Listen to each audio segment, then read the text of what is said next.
Roland, je voulais te poser une question sur le sport. Ouais, C'est important pour toi le sport? ça l'a été. Parce que toi, tu as fait beaucoup de sport, tu as fait un sport cérébral difficile, le bridge. Est-ce que tu peux me parler un peu? Non, j'ai laissé tomber parce que ma partenaire qui était un peu âgée, son mari voulait plus qu'on rentre à 4h50 5 heures du matin, de Marseille, de partout, tu sais, de Lyon. Je faisais des compétitions partout. Et donc, son mari voulait plus. Bon, enfin, donc, elle a plus voulu, elle laissé tomber, elle était un peu plus âgée que moi. Et donc, moi, j'essayais de trouver un partenaire, mais tous les autres partenaires, ça marchait pas, tu vois. Mais comment tu as commencé le bridge, Roland? Comment tu as commencé? Le bridge, C'est qui t'a donné le goût? le bridge, je ne sais pas. C'est moi au début qui regardais dans Paris Match, j'avais des problèmes de bridge dessus. Et comme quand j'ai joué pas mal au poker en Afrique, en Afrique et en Syrie, donc je regardais un peu le bridge comme ça. Et puis comme je suis une mathématique, moi, j'ai fait mes trucs mathématiques, donc ça va très bien avec moi. Avec moi, 1 et 1, ça fait 2, tu vois. Et le bridge, c'est ça peut faire 2 et demi. C'est pas la philosophie, la philosophie, je ne connais pas. Par contre, les études de mathématiques, ça va, ça va. Voilà. Mais toi, tu as eu à la Côte d'Azur, là-bas, j'ai vu sur le papier, le journal, tu as eu une distinction? Mais partout, j'en ai eu. Eh oui. J'ai eu à Fréjus, j'ai eu l'Oscar d'or à Fréjus, avec les valides, hein. Tous les valides, le football, le patin, tout, le tir à l'arc. Et les handicapés, on était 3. Un qui avait fait, il manquait un bras, et il avait fait le plus long moment en ski nautique, tu vois, seulement avec un bras. Bon, ça, hein. L'autre, il avait monté le Mont Faron à Toulon, c'était un grand mont en fauteuil roulant, avec les valides. Et la troisième, c'était moi. Mais quand je suis passée là à Fréjus, c'était le maire de Fréjus à ce moment-là, c'était, je ne sais plus comment il s'appelait. Et j'étais invitée officiellement, tu vois, avec ma mère et une amie de ma mère. On était là-bas, on avait une table, il y avait moins de 2000 personnes, tu vois, avec des gâteaux, des trucs, il y avait la télévision. Et Quand puis même. j'ai commencé à dire les récompenser. Et généralement, ce n'était pas des trucs de francs récompensés sur la France, c'était dans les pays, en bas, à Toulon, à Marseille, tu vois ce que je veux dire? Ouais. Ou en championnat de France, c'était seulement médaille d'argent, des trucs comme ça. Et puis à la fin, personne, au bout d'1 heure, personne, ma mère me dit, bon, on va rentrer parce que je crois que les handicapés nous ont oubliés. Hein. Ça ne m'étonnerait pas qu'elle me dise, j'écoute maman, je ne peux pas partir comme ça maintenant. Partir, je me ferais ramener, mais moi, je ne peux pas partir. Elle m'a dit, bon, d'accord. Mais il n'y a rien à boire, il n'y a pas de whisky, il n'y a pas un coup de jaja, elle voulait picoler. On dit, écoute, moi, je suis obligée de rester. Et puis à côté de moi, il y avait un type qui s'appelait Blanco, un joueur de rugby très connu. Et Blanco était à côté de moi. Et puis, à un moment donné, on a parlé tous les deux, je ne sais pas comment. C'est venu à parler du rugby, tu sais. Et moi, j'étais à l'école avec les Spanghero, l'aîné qui avait 12 ans, moi aussi, on était amoureux l'un de l'autre, mais faire une petite chaîne quand j'allais à l'école communale à Narbonne, tu sais. Et lui était de Cassin-Dari, c'est connu, les Spangheri, ils ont fait tous les concerts, tu vois, les trucs. Les Spanghero, moi, c'est une grosse entreprise à Toulouse qui faisait comment on appelle ça? C'était connu, avec des haricots et des canards, là, Le cassoulet. Hein? Le cassoulet. C'est très connu, hein? En conserve et tout. Et à un moment donné, pour faire le cassoulet, ils ont fait une connerie. Ils ont pris du cheval au lieu de prendre de la vache, je sais pas quoi, quelque chose. Ils se sont fait choper, tu vois. Alors, ils ont fermé la boutique, et après c'est le petit-fils qui a repris maintenant, là, et ça marche, tu vois. Et pendant quelques années, le père, il a fait la connerie de vouloir gagner trop d'argent. Et puis c'est tombé. Et donc les Spangheri, ils étaient à l'école avec moi. Et puis on a parlé tous les deux de trucs. Alors, quand je lui ai dit que je connaissais les Spangheri, il m'a dit, ah bon, mais c'est mon copain. Donc il m'a plus quitté, il était à côté de moi, il s'est ennuyé, il était tout seul, lui. Mais comme c'était un des meilleurs joueurs en rugby, lui, Blanco, il est très connu, Blanco. Il est parti du bureau du rugby à Paris, tu vois. Et donc on parle de ça, nous on parle de rugby. Et après, je savais, moi, Narbonne et Perpignan, c'était terrible. Ah oui, je me souviens. Mais à l'époque, c'était qui le champion de France? C'était Béziers. Ah oui, vous en savez plus que moi. Hein. Alors, tu vois, on s'entendait bien tous les deux. Et puis à un moment donné, je sais pas quoi, il me dit, vous êtes là, pourquoi? Pour une bricole. J'ai dit, ah bon, il m'a dit. Puis on a continué à parler des trucs. Et puis à la fin, ils disent, bon, alors on a gardé la dernière personne pour la fin, parce que vu ces états de trucs, c'est trop important pour... alors elle dit, bon, 23 championnes de France, 4 fois championne du monde, 3 fois championne d'Europe. Tout le monde dit, mais où elle est celle-là? Mais tout c'est un ovni ça. Et personne n'avait connu quelqu'un comme ça. Et puis le gars qui disait ça, il s'est levé avec l'autre, ils se sont levés, ils sont venus me chercher un fauteuil pour que je monte sur l'estrade. Il y avait un plan incliné déjà, c'était prévu, tu vois, la télévision, tout ça. Et puis là, quand il me dit, mais c'est pas toi? J'ai dit, si, ah non, non, il a deux types, c'est moi qui l'amène sur le truc. C'est moi qui l'amène sur le truc, le grand, comment on appelle ça? Sur l'estrade. L'estrade, voilà. Et c'est Blanco qui m'a amené sur l'estrade, tu vois. Et puis après, on est revenu, on a parlé un moment. Et puis, écoute, on va se revoir. Elle m'a dit, j'ai monté un gros club à Biarritz, de trucs, tu sais, d'eau de mer, de machin, avec des belles boutiques et tout. Tu vas venir, je te paye 15 jours gratuitement, ça me fera plaisir. Tu viendras et ça me fera plaisir. Je dis, d'accord, il m'a donné sa carte et tout. Et après le temps, il n'y a qu'à regarder sur le truc, tu verras. Ouais. Mais Roland, t'as pas fait que du bridge? Il est un peu antillais, lui, tu vois. Il est noir, mais pas noir frisé, il était noir, un peu antillais. Ouais. Mais toi, tu n'as pas fait que du bridge? Ah non, ça, c'était pas le bridge. Je te parle du sport tennis de table et natation. Je parle. Ah, Surtout tennis de table et natation. Champion du monde pendant le meilleur mondial pendant 7 ans. Tennis de table. Construire des maisons. Tu sais, ça me passionnait. Bon. Ouais. Alors, je construisais des maisons, le bridge a petit à petit. Je n'avais pas les partenaires qu'il fallait. Au bridge, il faut être à deux. Et si tu t'entends pas avec ta partenaire, ça va pas. Alors, je dis quelque chose, alors il fait le contraire. Alors, une fois, deux fois. Et en plus, il dit que c'est moi qui fais perdre, tu vois. Alors, Aïe, aïe, aïe. Alors, moi, j'ai laissé tomber tout ça. Je me suis mis au bridge. Après, je suis parti en Afrique, au Sénégal, tout ça. Le bridge, ça a été fini. Mais avant, quand j'étais à Gare sans rééducation, tout à fait au début, à Paris, quand j'ai travaillé mon truc, j'ai fait du basket aussi. T'as fait du basket, d'accord. En fauteuil. En Mais fauteuil. Au début, comme ça, avec les garçons, tu vois. Eh oui. Et pas beaucoup, 2 ou 3 fois. Et puis un jour, j'étais en championnat, en sélection pour aller aux Jeux Olympiques. Ça se passait à Tours. Le maire de Tours, je me rappelle de celui-là qui était mort, il y avait une histoire dessus. Il s'appelait mort. Enfin, c'est l'époque de Mitterrand. C'est un scandale énorme. Il y avait l'équipe de France, le tennis de table jouait l'équipe de France. Mais il y avait également la France avec l'équipe de basket. D'accord. Et à ce moment-là, moi j'étais très amie avec la capitaine. Bon, on avait un petit truc tous les deux, tu vois comment ça se passe. Et le grand de costaud, Jacqueline Varenne, qui était entraîneur des filles et des gars en fauteuil, mais des valides, tu vois, des petits gars de 14-15 ans à Tours. Elle était connue, elle faisait partie de la mairie, tout ça. C'est une figure. Bon, enfin. Et donc, moi, ce jour-là, je venais de gagner le truc de tennis de table, tu vois. Il me restait de faire la finale pour les... Jacqueline Varenne parle avec tout le truc qu'il y avait là-bas. Il disait comment on va faire. Parce qu'il y a la capitaine de l'équipe de France, elle est malade, elle ne peut pas venir. On ne peut pas jouer au basket. C'était la finale, la Coupe du Monde au basket, en fauteuil.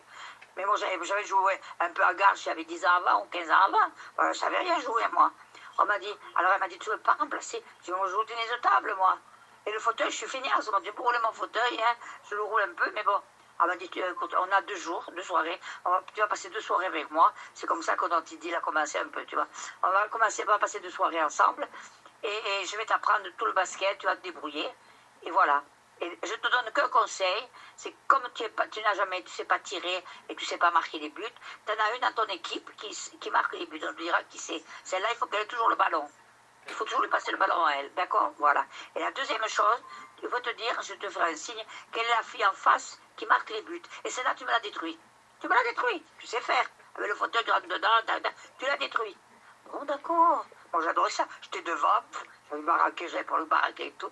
Et j'attendais. Et chaque fois que la fille, elle arrivait, elle voulait passer sur les côtés et tout. Moi, avec le fauteuil d'un coup, oh, pardon. La fille, elle partait en avant, elle se cassait la gueule.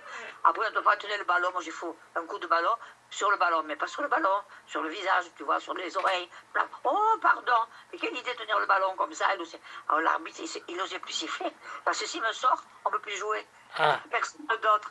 Donc il m'a jamais sifflé au moins 30 fautes j'avais. Alors moi je me régalais, là, tu vois, j'ai castagné la fille. Et la fille, elle n'osait plus marquer.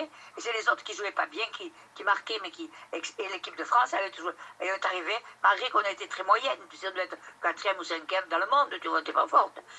On a gagné grâce à moi qui ai fait le ménage toute la journée devant le tour, j'ai fait le ménage. C'est sympa. Et moi, ça me plaisait parce que je pas à sauter le ballon. Moi, j'ai mal au cou. Il faut lever la tête, il ne bouge pas le panier là-haut. Ouais. Alors, je dis non, j'ai dit ça va pas. J'ai dit, moi, ça m'intéresse pas. Mais il dit, attends, on t'apprend à rouler avec le fauteuil. Et quand tu bougnes sur quelqu'un, que tu veux le faire sans qu'on voit que c'est vraiment intentionnel, tu fais comme ça. Ou tu entends si l'arbitre ne voit pas, tu mets le frein. Alors, la fille est partie en avant, tu vois.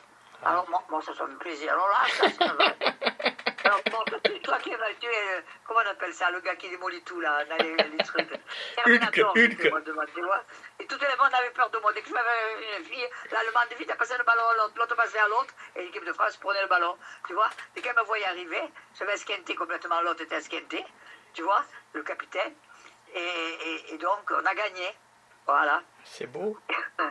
Mais je sais pas jouer, je sais pas que je sais pas jouer, mais j'ai pas la technique, tu vois ce que je veux dire. Moi, les paniers, je sais pas les marquer, j'ai marqué 1 sur 10, peut-être encore. Mais il faut se baisser la tête, ça fait mal au cou, ça, tu vois pas Oui, toi. de Oh plus non, bas. non, j'ai dit, moi je vais pas attraper, j'ai besoin de jouer au tennis de table, je vais pas m'esquinter tout mon cou avec votre truc. Alors, on m'a dit, écoute, tu feras ça, m'a dit, c'est la seule façon. Je te montrerai qui c'est la fille en face et qui c'est les filles de ton équipe à qui tu dois toujours passer le ballon, quand tu as le ballon. Et toutes les filles, c'est pareil. Le ballon, toujours à elle. Il faut la protéger. Toujours, il faut la protéger pour d'autres. Je vais la protéger. Moi, attends, tu vas voir. Quand tu as un ballon, je le mettais à côté. Attends. Avance. Viens toucher, je disais. Viens la toucher. Et c'était filles allemandes, elles ne comprenaient pas. Moi, je faisais, viens la toucher. Viens toucher là, celle-là. Alors, les mecs passaient devant. Je faisais le cacou. Tu vois, moi, j'étais derrière. Touche là. Touche là. Alors, les filles, elles n'osaient plus faire. Et moi, ça m'a plu, ce truc-là. On est champion du monde. C'est beau. Rolande, c'est quoi ton œil directeur? Hein? Ton œil directeur, tu connais, c'est le droit ou c'est le gauche? Le droit. Celui que tu vises le mieux. Le droit. Le droit. Je tenais la table avec le droit, moi, toujours. Eh ouais. Quand je jouais au tennis de table, je jouais mal. Parce que le tennis de table, moi, je jouais comme ça. Il y a le temps, on faisait petites balles, tu vois, à la table. Et là, je faisais la natation. Pendant 3 ans, j'étais championne du monde de natation. Après mon handicap, la natation, je nageais avant, quand j'étais valide. J'ai fait les championnats quand j'avais 14-15 ans. Elle est valide, donc j'avais l'habitude, tu vois. Même en fauteuil, je nageais avec le haut, les bras et tout. Il n'y avait pas de problème. Donc j'étais championne de France, de tous les trucs. Quand je suis arrivée à Marseille, on m'a monté un tout petit club, tu vois. Et on a tout gagné les médailles d'or chez moi. Donc le club, il a commencé à prendre l'importance ailleurs. Il a commencé à avoir des subventions. Ça va subvention, ton club, tu vois ce que je veux dire? C'est comme ça la mairie, toi, le club handicapé. Et moi, je gagnais tout, tu comprends? J'ai tout gagné au début. Mais au bout de la natation, tu sais, toujours en piscine. Moi, je crée l'eau froide. Elle faisait 26 degrés. Et moi, j'avais froid. Et j'attrapais des sinusites. Je n'arrêtais pas les sinusites à la tête. J'avais froid, je grelottais. Oui. Oh là, je n'arrivais pas même à plaindre. Je n'avais pas habitué à cette eau froide. Et au bout de 3 ans, pareil, je vais pour la natation. Et là, ils me disent, tu sais jouer au tennis de table? J'ai dit, bon, ben, comme ça, je dis, ah, regarde, mais je ne sais pas jouer. Moi, je n'ai jamais joué. Moi, je nage. Et c'est tout. Alors elle m'a dit, mais écoute, on est emmerdé parce que on veut faire le double, on a des chances d'être champion du monde, mais la fille, elle n'est pas venue pour faire le double. Donc on a que la fille, elle est toute seule, l'autre. Elle n'a pas la deuxième pour l'aider. Oh, mais j'avais merdé. Et l'autre fille, c'est la championne de France, qui était plus vieille, Maggie Ramos. Et moi, j'étais jeune, moi, pour jouer quoi? T'avais 30 d'années, même pas. Moi, j'arrive là, et puis j'ai dit, mais moi, je sais pas. Elle m'a dit, écoute, tu vas tenir la raquette, et puis vous allez jouer. Alors pendant 2-3 soirs, j'ai fait la raquette avec les gars qui étaient debout, tout ça. Ah oui, mais techniquement, je n'arrivais pas trop à mettre la balle sur la table. Mais j'avais déjà une technique de visserie, parce que je suis visseuse, moi, je veux que je gagne. Je mettais la balle derrière, contre le ventre, derrière sur le côté. C'est tout ce que je savais faire, tu vois. Où j'engageais un coup à droite, un coup à gauche, c'est tout. Et sur le ventre. Là, tu sais, sous le bras droit, tu sais, là-dessous. Là, Oui, là pour faire des difficultés. Plus si elle joue à droite ou à gauche. Et il n'y a que ça que vous allez faire. Après le reste... Je savais qu'il ne fallait pas que je donne des balles hautes parce que j'allais prendre la peignée. Alors que des balles basses coupées derrière le filet, tout ce que je pouvais faire, moi. Ouais. Tout ce que j'avais appris. Et donc on arrive en finale. Le premier set, on perd 10-21.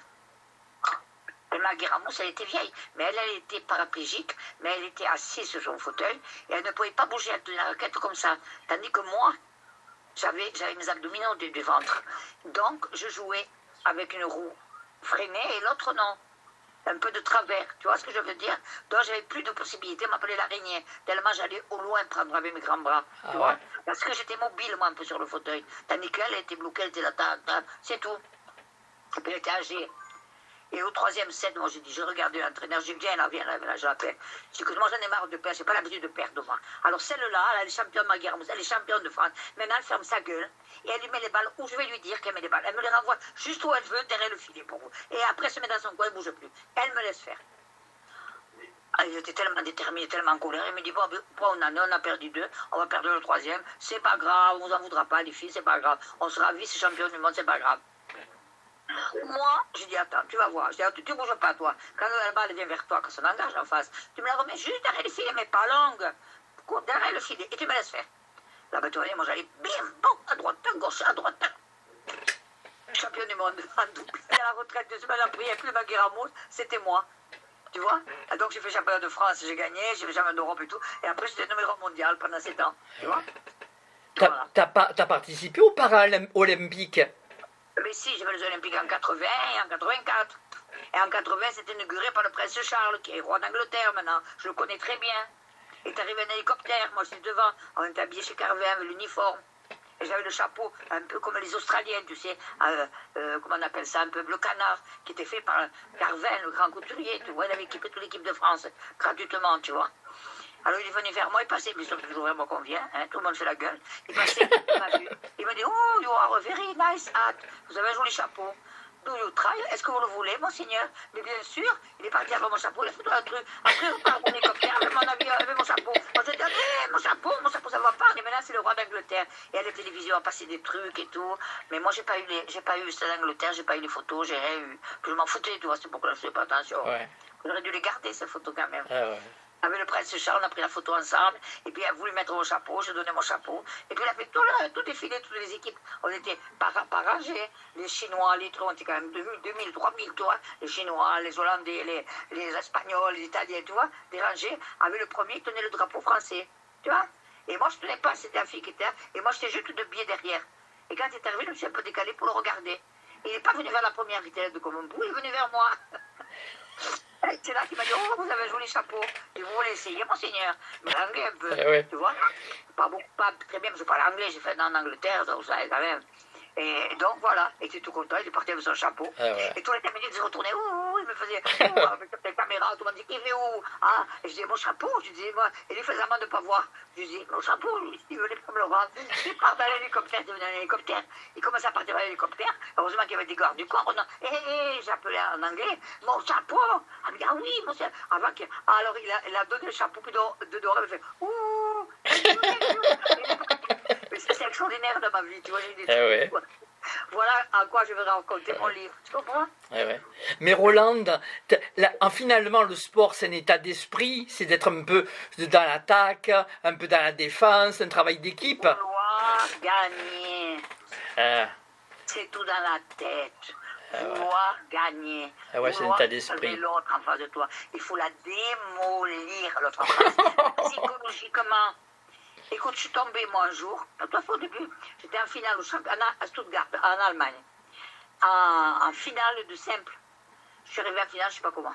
Tout le monde, l'équipe de France était étonnée. Alors, ils venaient voir l'équipe de France, elle va prendre une tournure, la mère André, contre l'Allemagne, une grosse Allemande, assis en fauteuil, mais qui était championne du monde depuis longtemps, tu vois. Personne n'arrivait à la toucher, cette fille. Et cette fille était venue en vacances chez moi, au Pen d'Alep, hier. J'avais loué mon truc. Et puis, à un moment donné, je lui ai dit, on va voir mon club, faire quelques balles. Putain, j'ai fait 5 points, elle m'a fait les 21 points, je ne l'ai pas vu passer. Oh, j'ai puré, je tombe avec elle en finale. Ah, mon Dieu, je sais pas, on verra. Hein. Et me voilà en finale avec elle. Et l'équipe de France était derrière les garçons. Et les filles, ils étaient jaloux, tu vois, parce que c'était une femme de diplomate, parce que j'avais un passeport diplomatique, parce qu'il n'y en avait que pour moi, alors que moi, je ne cherchais pas à être, tu vois. Et donc, me voilà partie, moi, contre elle en finale. Et moi, j'avais que des alliés. J'avais des alliés l'Irlande, un petit garçon irlandais, un beau garçon, il avait 21 ans. Je l'entraînais un peu dans son coin là-bas, tu vois. Et lui m'entraînait à moi, parce que je n'avais pas l'entraîneur, bien sûr. Quand l'entraîneur va m'entraîner à moi, tu parles. Il disait dans les stages que je faisais, Madame Alexandra André, elle tient sa raquette comme une queue de poil. Tu te rends compte de moi? Que je tiens ma raquette comme une queue de poil. Mais ce qu'ils ne savaient pas, c'est que je m'entraînais à Besse-sur-Issole. J'avais construit une partie de la maison qui était vide, tu vois. Et la mairie me prêtait une table de tennis de table. Et j'avais sympathisé avec l'entraîneur belge, on était venus très amis. Et lui, il me dit, si tu veux, j'aimerais bien passer des vacances dans le sud de Viviers, chez moi. Je te trouverai une petite chambre au village, et puis tu viendras à la maison tout le temps. Et le matin, il était là, de 9h à midi. Après-midi, il commençait à boire le vin dans la coopérative, et là, c'était fini, il était cuit. Aïe, aïe, aïe. Mais le matin, à 9h, il me faisait lever à 9h à midi. Et là, il me dit, tu vois, ils avaient un gros défaut, parce que tous les entraîneurs, ils baissaient les bras avec moi. Parce que moi, le revers, le dos, le droit, paf, paf, ça allait. Mais le revers, au lieu de faire un revers normalement comme ça, je faisais un revers dans l'autre sens. Tu vois ce que je veux dire? Je ne savais pas tenir au revers, ça ne m'allait pas, moi toute seule. Mais dans tous les stages, je voulais à tout prix que je tienne le revers comme tout le monde. Et moi, je n'arrivais pas. J'avais beau faire. Oui, oui, je faisais bien. Et puis dès que je rentrais en compétition, je faisais de l'autre côté.